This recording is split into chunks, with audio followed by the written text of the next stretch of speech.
In today's pro bike check, we're going to take a look at Brook Macdonald's GT Fury.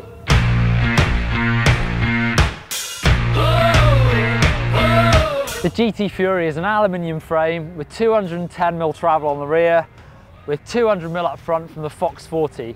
This bike has just come out of the box from last weekend's first race of the World Cup Series at Lords. Let's start off up at the handlebars, and Brook runs these Race Face 660 carbon fibre handlebars. They measure in at 775mm wide, which is actually kind of narrow for a downhill bike, but feels really comfortable to me.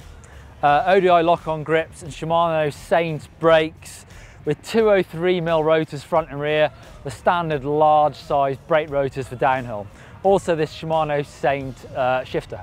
Up front we've got the Fox 40 air fork. There's a pretty cool Bulldog sticker on the crown. That's Brook's nickname from his riding style. The wheels are supplied by Stan's. They've got the Neo hub and the Flow EX rim. They're 27.5-inch wheels. And on them we've got these Schwalbe Magic Mary tyres, the tyres that Brook raced last weekend at Lord in those muddy conditions. The rear shock is a Fox Downhill X2. It's got a 450 spring on there, and it's got this high and low speed compression and rebound damping, something that the downhill riders love. There's loads of adjustability on there, so you can play around with that depending on the track. Drivetrain's all Shimano. Got this Saint crank in the 165mm length, so again quite normal for downhill riders to run that shorter crank length because of the large amount of travel on the rear. The bottom bracket can get really low, and if your crank's too long you start clipping your pedals on the floor. E13 LG1 chain guide and Crank Brothers Mallet DH pedals. We've got a Shimano Saint rear mech on there. Saint is Shimano's downhill components, so it's got that really short cage because you don't really have as many gears on a downhill bike, so you don't need that long cage to take up the slack of the chain.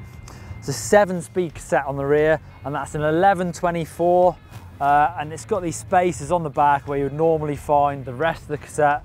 Obviously again, the downhill guys don't really need all those gears, they just need the high gears really. The 1124 is coupled with a 36 tooth chainring. The bike's finished off with a Hope seat clamp, a Race Face alloy seat post and a WTB Vault seat. And something else I've noticed is a rather rude picture of Josh Bryson on the top tube, something I'm gonna have to ask Brook about. Brook, it's obviously a new bike for you this year. Does it take you a little while to get things set up on the new bike? Yeah, it has done. I mean, I haven't had a lot of time on this bike. Lords was my third race on it, so I'm still dialing in things and trying to get used to it. So it's still really fresh to me. So going into bike setup, things like suspension, tyre pressure, do you say that you're really picky with those things and you give your mechanic a hard time trying different things? Not really, not at all. I'm pretty straightforward. I do like to have my my tyre pressures set at what I have them set at, so a little bit picky with that, but then come to suspension, kind of just go off what I feel. I'm not too picky on that, but definitely do like a good setup on the bike. And when it comes to race bikes, a lot of people like little motivating sayings on the top tube. You've got something slightly different. Can you explain the sticker on your top tube?